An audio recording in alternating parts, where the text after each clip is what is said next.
এই ভিডিওটি একটা খুবই গুরুত্বপূর্ণ বিষয় নিয়ে বলা, যেটা আজকে আমার সঙ্গে ঘটেছে। আজকে আমার সঙ্গে একটা ব্যাংকের ফ্রড ঘটেছে। এটা হলো এই নাম্বারটিতে 7462897764।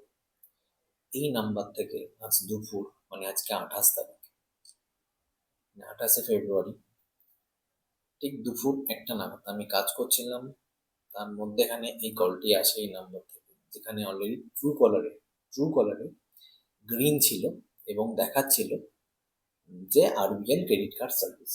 ওকে, এই নাম্বারটাতে যথারীতি ফোন কলটা রিসিভ হয়। আমাকে এটা বলা হয় যে স্যার, আপনার নাম এই আরবিএল যে কার্ডটি ইউজ করছেন সেটাতে ইন্টারন্যাশনাল ট্রানজাকশনের রিলেটেড কিছু অ্যাক্টিভেশন আছে, তো সেটা আপনার এখানে অ্যাক্টিভ আছে, তো এই কারণে আপনার 1,500 টাকার মতন সামথিং বা কিছু একটা টাকা কাটবে। তো এটা কি আপনি অ্যাক্টিভ করেছিলেন? আমি বললাম, না, আমি এরকম কোনো রকম অ্যাক্টিভ করিনি। আর অ্যাক্টিভ হলো কি করে? আমি তো এরকম কিছু করিনি এর আগে। তো ও বলছে, না স্যার, এটা আপনার অলরেডি এক্সিস্টেন্স ছিল, তাই এটা অ্যাক্টিভ ছিল। টাটা এর কি ঠিক জিনিসটা কি আমি যখন তাকে বলছি, দেন তখন টাটা এআই এর এইটা অ্যাক্টিভ রয়েছে, বাট এটাটা ঠিক কি ওটা আমি ঠিক তার ফোন কলে ঠিকঠাক প্রপার শুনতে পাচ্ছিলাম না। তো যথারীতি সে আমাকে কনভিন্স করছে এবং আমি তাকে সেই মুহূর্তে বলছিলাম, দেখুন, এর আগে এরকম অনেক কিছু হয়েছে আর এখন কন্টিনিউয়াসলি ফ্রড জিনিস হচ্ছে। তো আমার ওরকম কোনো কিছু অ্যাক্টিভ নেই, আর যদি সেরকম কিছু থেকে থাকে আমি কাস্টমার কেয়ারকে কল করছি। এরপরে আপনি ফোনটা রাখুন, তারপরে গিয়ে আমি সেখান থেকে যেতে বুঝে নেবো।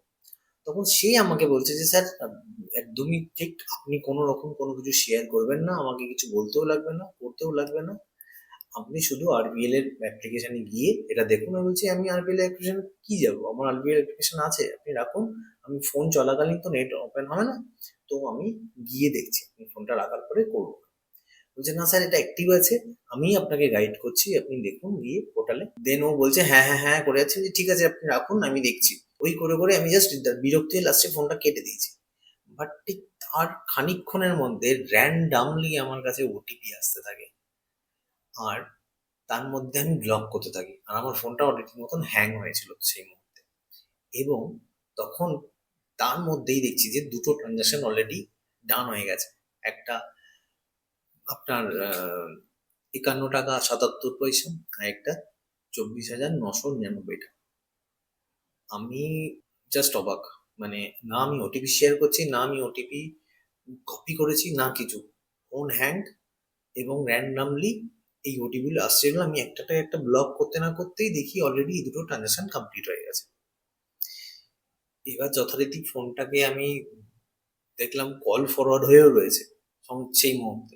তো আমি ওই *#0 2 এরকম কিছু থাকে, যাই হোক, ওটাতে করে সঙ্গে সঙ্গে কল ফরওয়ার্ডিং বন্ধ করলাম।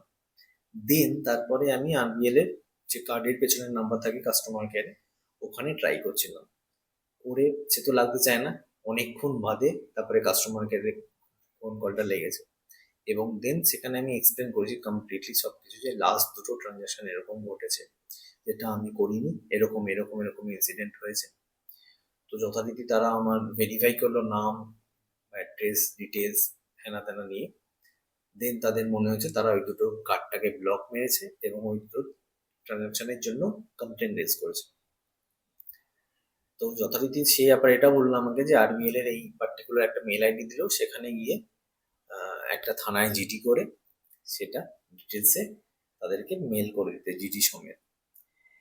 বাট আমি জিডিটা লিখেছি, লিখে থানায় গেছি, আমাদের লোকাল থানা জগৎ। তো যথারীতি যাওয়াতে তারা ডিরেক্ট বলেছে যে 1930-তে কল করুন, ওখান থেকে একটা ফর্ম দেবে, দেন ওই ফর্মটাকে ফিল আপ করবেন সব ডিটেলসগুলো দিয়ে, সেখানে ট্রানজাকশন আইডি, টাইম, ডেট, হ্যাঁ, পুরো সবকিছু ডিটেলস দিতে হয়েছে। সঞ্চার সাথী বলে পোর্টালটার নাম। ওখানে আমি কমপ্লেন করলাম। কমপ্লেন করার পরে এবং ফোন কলও করেছিলাম 1930-তে। সেখান থেকে আমাকে একটা হোয়াটসঅ্যাপ নাম্বার দিয়েছিল। সেখানে আমাকে স্ক্রিনশট পাঠাতে বলে, যে যে ট্রানজাকশন গুলো হয়েছিল তার স্ক্রিনশট। যথারীতি আমি সেখানে পাঠিয়েছি। এবং তার এগেনস্টে আমাকে তারা ফর্ম পাঠিয়েছিল একটা হোয়াটসঅ্যাপে ডিটেলসে ফিল করে। আমি ফর্মটা ফিল আপ করে দিয়েছি। পাঠানোর পরে আজকে ঠিক 9টা নাগাদ আমার কাছে একটা অ্যাকনলেজমেন্ট নাম্বার দিয়েছে তারা। বাট এটার অ্যাকচুয়ালি পরিণতি কি হবে তা জানি না। আমি আদৌ এই টাকাটা পাবো কি পাবো না। এই যে ভাই ফোন ধরবোই না, ভাই ক্রেডিট কার্ডের কোনো ফোন কলই ধরো না। মানে ওটিপি শেয়ার না করে এইভাবে পাবলিকালি র্যান্ডামলি কারোর টাকা চলে যাচ্ছে, মানে এটা আমি এর আগে কোনো নিজেও শুনিনি। আর এটা ফার্স্ট টাইম আমার সঙ্গে হলো বলে আমি বললাম। আর আমার মনে হয় এটা শেয়ার করা উচিত। র্যান্ডামলি ভাই শেয়ার করো, আর কোনো রকম কোনো ব্যাংকের কার্ডের কলই ধরো না। যদি কিছু দরকার হয়ে থাকে ডিরেক্ট ব্যাংকে ব্রাঞ্চে গিয়ে কথাবার্তা বলো। তারপরেও কি হবে কেউ জানে না, মানে কোনো কিছুর তো কোনো কিছু ঠিক নেই। বাট এটা যা হচ্ছে আমার তো ধারণার বাইরে। আমি প্রায় 2 থেকে 3 বছর কার্ড ইউজ করছি। আমি অলরেডি ফোন কলের সময় অ্যাওয়্যার ছিলাম, সচেতন ছিলাম, তারপরে গিয়েও এটা ঘটে গেল। আর না ওটিপি শেয়ার করেছি, না আমি কোনো কিছুতে ক্লিক করে কিছু ক্লিক করেছি। মধ্যেখানে সে আমায় প্যান কার্ড নাম্বার বলছিল, সে নিজেই। খানিকক্ষণের মধ্যে আমার ফোন হ্যাং, আর এই ঘটনাটা ঘটা। মানে আমি জানি না এর এক্স্যাক্টলি কি, এটার মানে কিভাবে হলো, বাট ভাই এগুলো হচ্ছে। আর আমার সঙ্গে হয়েছে, আমি তা জানলাম। তো এটা যত দূর পারো ছড়াও, যাদের মনে হবে যে এটা অ্যাকচুয়ালি জানা উচিত।